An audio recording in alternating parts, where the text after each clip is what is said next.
Aujourd'hui, non. Nous sommes quand même dans une chaîne de télévision où il y a un sénateur et qu'on me dise qu'il y a un coup d'État qui se prépare dans mon pays. Mais comprenez. Bouba, mais c'est ce qu'il dit. C'est pas ce que j'ai dit. Voilà. Bouba, ce que je veux dire que j'ai été professeur de lycée pendant 30 ans. La plupart des cadres qui sont des commissaires, des médecins, qui sont à la primature, j'ai enseigné la démocratie.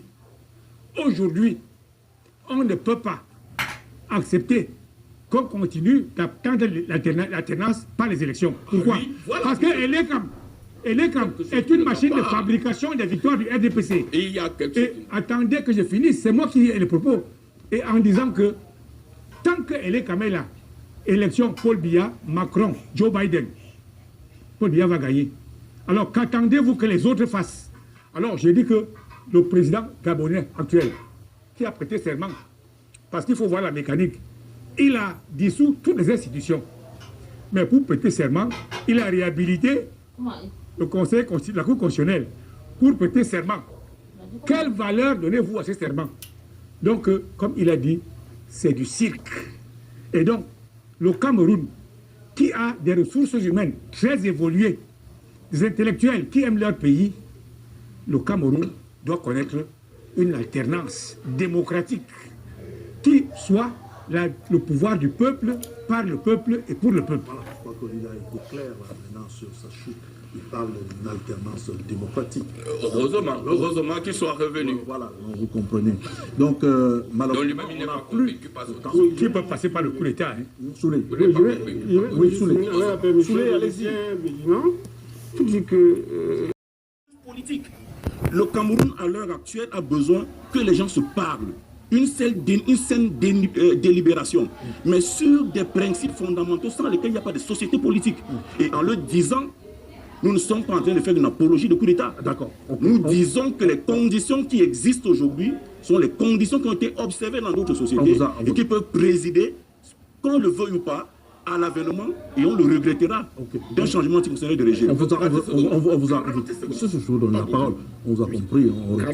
On retient quand même votre propos que désormais, il va falloir contrôler de très près ceux qui ont 4 milliards, parce que cela, le moment venu, peuvent mettre en danger la sûreté. Oui, non, j'ai quand même dit que nous sommes dans une... C'est pas un débat personnel. Non, c'est pas un débat personnel, c'est ça que je voudrais recadrer. Dans une chaîne de télévision, j'ai fait beaucoup de débats avec M. Soubelguiné, Nana. Je regrette, pour ça aussi, je devrais vous demander les excuses, ça vous fait mal parce qu'on doit vous contredire. Rassurez-vous, je ne viens pas faire ici... au forcément des attaques d'individus.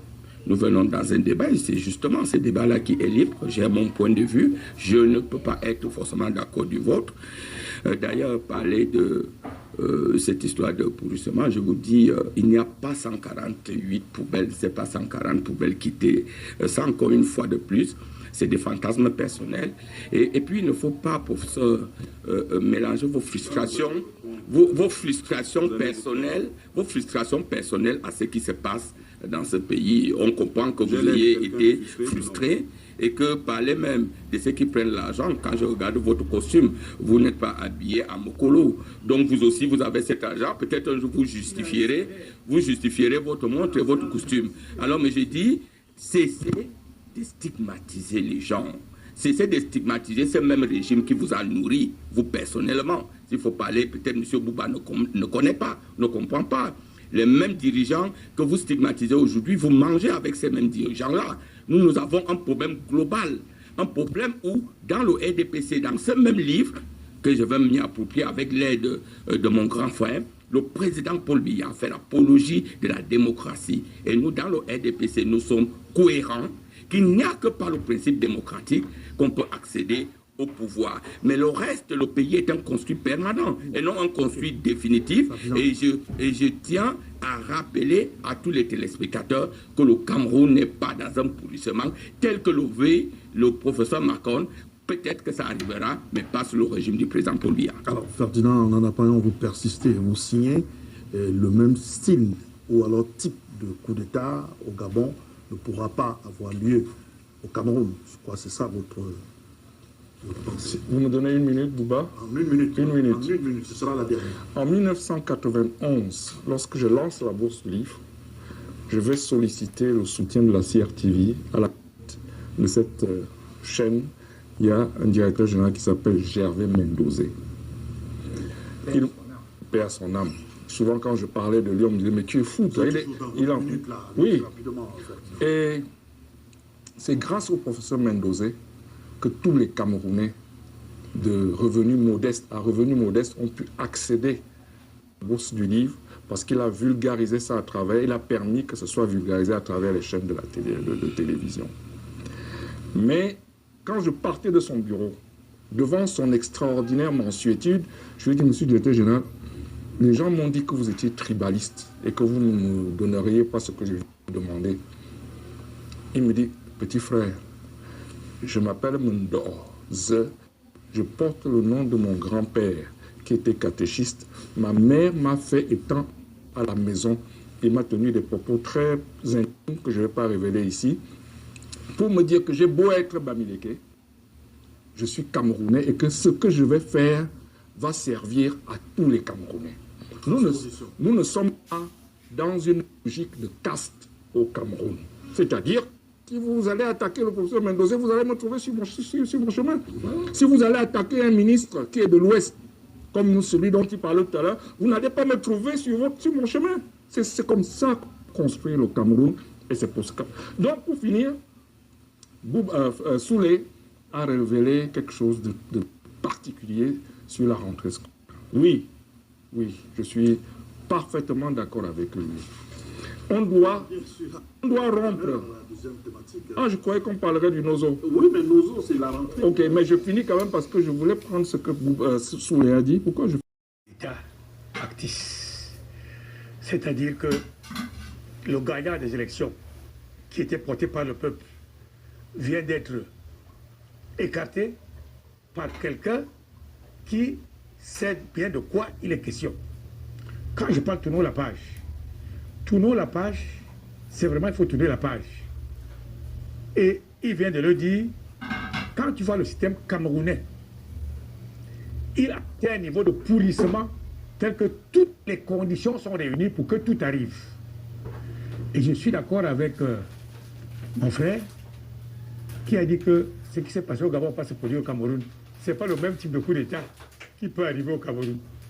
Mais il peut y avoir un coup d'État, mais pas comme celui du Gabon, où il y a un arrangement caché et où on apporte un acteur de théâtre qui joue un rôle, alors que les vrais tenants, les choses sont derrière. Donc, on attend. Moi, je suis un peu embêté sur un plateau de télévision. Un universitaire qui m'accorde le respect, né que je suis. Et donc, ce qui se passe au Gabon, je suis tout à fait d'accord avec mon aîné Soulé. Il n'y a pas eu de coup d'État. C'est un banditisme politique qui a été organisé, où on a bloqué en réalité les maigres interstices par lesquels pouvait passer une véritable alternance politique. En réalité, c'est un coup d'État contre la démocratie, un coup d'État contre Albert Ondosa, qui était le seul qui en réalité était l'expression de la volonté des Gabonais et qui pouvait changer quelque chose. Le président Olingi Nguema ne va absolument rien changer. Et d'ailleurs, il est déjà rentré dans un processus de légitimation de sa prise de pouvoir. Et je voulais rappeler, pour terminer, l'article 25 de la CADEC qui dit ceci. Les auteurs de changements anticonstitutionnels de gouvernement ne doivent ni participer aux élections organisées pour la restitution de l'ordre démocratique, ni occuper après des postes de responsabilité dans les institutions politiques rétablies par l'État. Mais on sait très bien qu'en réalité, l'ambition du général milliardaire, c'est d'être président de la République et de rester là ad vitam aeternam. Il y a donc un véritable problème de notre espace politique aujourd'hui qui interroge d'abord, premièrement, sur la raison pour laquelle il y a une telle appétence des militaires pour le pouvoir politique. Deuxièmement, pour terminer, pourquoi est-ce que l'espace politique africain n'arrive pas à produire... Félicitations, si tu es encore là, je fais partie des 0,1% des gens qui finissent tout ce qu'ils ont commencé. N'oublie surtout pas de revisiter la chaîne pour fouiller d'autres contenus qui t'auront échappé lorsque tu n'étais pas encore abonné ici. Et n'hésite pas de recommander cette chaîne à d'autres personnes qui font des recherches sur le Cameroun ou alors qui aimeraient être au parfum de l'actualité de la politique camerounaise. N'oublie surtout pas de liker, c'est gratuit. Commenter également est gratuit. Et c'est l'une des choses que tu peux certainement faire pour apprécier nos contenus. Retrouvons-nous très prochainement. Reste scotché sur notre chaîne. À très bientôt.